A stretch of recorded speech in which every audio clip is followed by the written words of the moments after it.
نحمده ونصلي على رسوله الكريم اما بعد فاعوذ بالله من الشيطان الرجيم بسم الله الرحمن الرحيم وقلنا من بعده لبني إسرائيل اسكنوا الأرض فإذا جاء وعد الآخرة جئنا بكم لفيفا وبالحق أنزلناه وبالحق نزل وما أرسلناك إلا مبشرا ونذيرا وقرآنا فرقناه لتقرأه على الناس على مكث ونزلناه تنزيلا قل آمنوا به أو لا تؤمنوا إن الذين أوتوا العلم من قبله إذا يتلى عليهم يخرون للأذقان سجدا۔ سورۃ بنی اسرائیل کا درس چل رہا ہے۔ اسی سورۃ کی آیت نمبر 104 سے لے کر 107 تک تلاوت کی گئی۔ ان آیتوں کے اندر اللہ رب العزت نے فرمایا، گزشتہ آیتوں کے اندر فرعون کی ہلاکت کا تذکرہ ہوا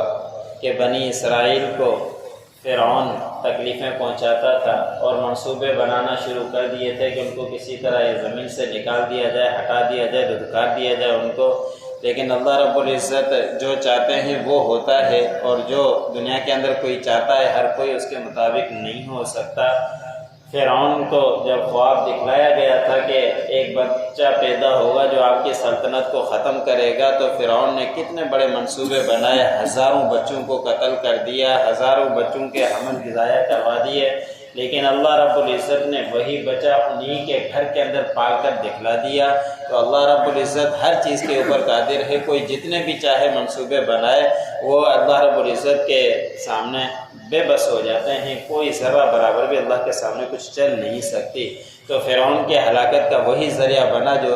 حضرت موسیٰ علیہ السلام فرعون کے گھر کے اندر پلے بڑے ہوئے، جوان ہوئے، اور انہوں نے ہی ان کی سلطنت کو ختم کیا، اور اس سے پہلے معلوم نہیں کہ کتنے بچوں کو انہوں نے قتل کروایا تھا۔ تو ایسے ہی اللہ رب العزت نے فرعون نے منصوبہ بنایا کہ میں بنی اسرائیل کو ختم کروں، لیکن نہیں کر پایا۔ تو اللہ رب العزت نے فرمایا کہ تو یہ غرق ہوگا، اور پھر پانی کے اندر اللہ رب العزت نے فرعون کو اور جو لشکر تھا ان کا سارا غرق کروا دیا۔ پھر آج کی آیت میں اللہ رب العزت نے فرمایا کہ اس کے غرق ہو جانے کے بعد ہم نے بنی اسرائیل سے کہا کہ آپ لوگوں کا اب یہ ٹھکانہ ہے، اب اسی زمین کے اندر آپ رہو، اور اللہ رب العزت کا جب دوسرا وعدہ آئے گا پھر تمہیں سمیٹ کر اللہ رب العزت کے سامنے پیش ہونا ہے، اور سارے سمیٹ کر اللہ رب العزت کے پاس آؤ گے، یعنی قیامت قائم ہوگی۔ ابھی عارضی ٹھکانہ تمہارا یہی ہے، فرعون والے سارے غرق ہو چکے، اب مصر کے عارضی ٹھکانے زمین کے تم ہو، اب رہو ادھر، لیکن جیسے ہی دوسرا وعدہ ہوگا تو اس وقت سب کو پیش ہونا ہے، اور اللہ رب العزت کی بارگاہ میں چل کر حساب دینا ہے۔ آگے اللہ رب العزت نے قرآنی معجزے کے متعلق بیان فرمایا کہ حضرت موسیٰ علیہ السلام کے اوپر بہت سارے معجزات ہوئے، 9 معجزات کا تذکرہ قرآن پاک کے اندر موجود ہے۔ اور ایسے ہی اللہ رب العزت نے فرمایا کہ ہم نے امام الانبیاء کو بڑا معجزہ قرآن پاک کا دیا، اور اس قرآن پاک کو اللہ رب العزت نے فرمایا کہ ہم نے سچ کے ساتھ اتارا، اور یہ سچ کے ساتھ اترا، یعنی اللہ رب العزت نے جیسا حضرت جبرائیل علیہ السلام کے حوالے کیا ویسا ہی آ کے آپ صلی اللہ علیہ وسلم تک پہنچایا، ذرا برابر بھی اس کے اندر کمی پیشی نہیں ہوئی، اور نہ ہی انہوں نے کوئی اس کے اندر زیادتی کی ہے، اس لیے کہ حضرت جبرائیل علیہ السلام سچے تھے اور تھوڑا تھوڑا آپ صلی اللہ علیہ وسلم کے پاس پہنچاتے تھے۔ پھر اللہ رب العزت نے فرمایا کہ ہم نے آپ کو ان کے اوپر نگہبان نہیں بنایا، بلکہ آپ کو خوشخبری دینے والا اور ڈرانے والا بنا کر بھیجا ہے۔ جو آپ کی بات مانے اور راہ راست پر آ جائے اس کے لیے خوشخبری ہے کہ آگے قیامت کے دن آپ کا ٹھکانہ جنت ہے، اور جو کفر کے اندر پڑا رہے، نافرمانی کرتا رہے، تو اس کو ڈرانا ہے کہ تمہارا آخرت کا ٹھکانہ جہنم ہے،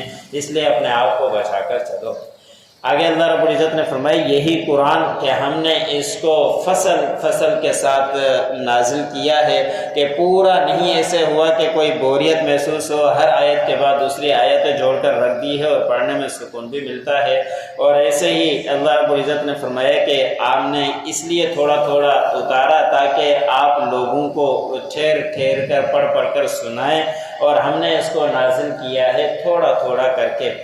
اما عائشہ صدیقہ رضی اللہ تعالی عنہا سے کسی نے سوال کیا کہ یہ قرآن پاک ایک دم کیوں نازل نہیں ہوا، تھوڑا تھوڑا کر کے کیوں نازل ہوا؟ تو اما عائشہ صدیقہ رضی اللہ تعالی عنہا نے جواب دیا کہ یہ قرآن پاک جب نازل ہو رہا تھا اس وقت سارے لوگ کفر کے اندھیرے میں تھے اور معلوم نہیں کہ کیا سے کیا ان کے اندر ظلم تھا۔ اگر ایک ساتھ ہی سارا نازل ہو جاتا، نماز کے حکم آ جاتا، زکوٰۃ کا حکم آ جاتا، حج کا حکم آ جاتا اور احکام آ جاتے، وہ تو ویسے ہی راستے سے بھٹکے ہوئے تھے اور سارا ایک ساتھ آ جاتا تو کیسے کیفیت ہوتی۔ تاریخی کتابوں کے اندر یہاں تک لکھا ہے کہ اگر کوئی اپنی بچی کا رشتہ لاتا اور آ کے ان کے گھر سے پوچھتا کہ اس کی کیا کیفیت ہے، کیا اس نے کبھی ڈاکہ ڈالا ہے، اس نے کسی کو قتل کیا ہے، اس نے کسی کو چوری کی ہے، اگر وہ ڈاکہ ڈالتا، چوری کرتا تو اس کو رشتہ دیتے تھے، اور ورنہ کہتے کہ یہ کیسے ہماری بچی کو سنبھالے گا، رشتہ ہی نہیں دیا کرتے تھے۔ ایسی ان کی کیفیت تھی۔ اب ان کے پاس سارا ایک ہی دم قرآن آ جاتا تو وہ کیسے عمل کرتے؟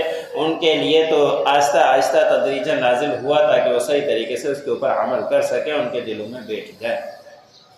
آگے اللہ رب العزت نے فرمایا کہ کہہ دیجئے نبی کہ تم ایمان لاؤ یا ایمان نہیں لاؤ، تم ایمان لاؤ گے اپنا فائدہ، ایمان نہیں لاؤ گے تو تمہارا ہی نقصان ہے۔ اور بے شک جو علم والے ہیں، اس سے پہلے جو علم دیا گیا تھا ان کو تورات، زبور، انجیل کا، ان میں سے جو بھی تھے جب یہ قرآن پاک نازل ہو رہا تھا تو اس وقت وہ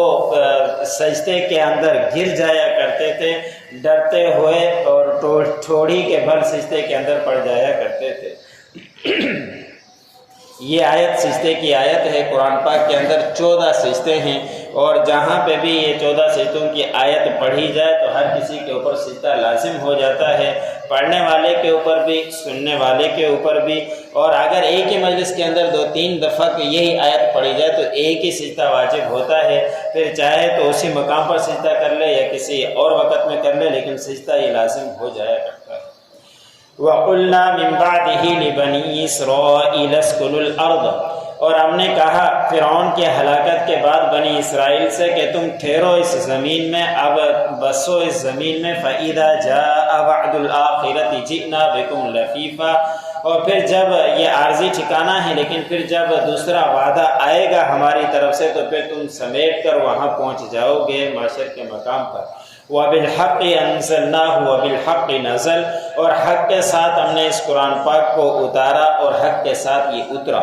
وَمَا أَرْسَلْنَاكَ إِلَّا مُبَشِّرًا وَنَذِيرًا، نہیں ہم نے آپ کو بھیجا مگر خوشخبری دینے والا اور ڈرانے والا بنا کر۔ وَقُرْآنًا فَرَقْنَاهُ لِتَقْرَأَهُ عَلَى النَّاسِ عَلَى مُكْثٍ وَنَزَّلْنَاهُ تَنزِيلًا، اور قرآن پاک کو ہم نے فصل فصل کر کے اتارا تاکہ لوگوں کے اوپر آپ پڑھیں۔ عَلَى مُكْثٍ وَنَزَّلْنَاهُ تَنزِيلًا، ٹھہر ٹھہر کر پڑھیں اور ہم نے اس کو تھوڑا تھوڑا کر کے اتارا۔ قُلْ آمِنُوا بِهِ أَوْ لَا تُؤْمِنُوا، کہہ دیجئے کہ تم ایمان لاؤ اس قرآن کے اوپر یا تم ایمان نہ لاؤ۔ إِنَّ الَّذِينَ أُوتُوا الْعِلْمَ مِن قَبْلِهِ، بے شک جو لوگوں کو علم دیا گیا تھا اس سے پہلے، إِذَا يُتْلَى عَلَيْهِمْ، جب ان کے اوپر یہ آیات پڑھی جاتی، يَخِرُّونَ لِلْأَذْقَانِ سُجَّدًا، وہ سجدے کے اندر ٹھوڑی کے بل گر جایا کرتے جو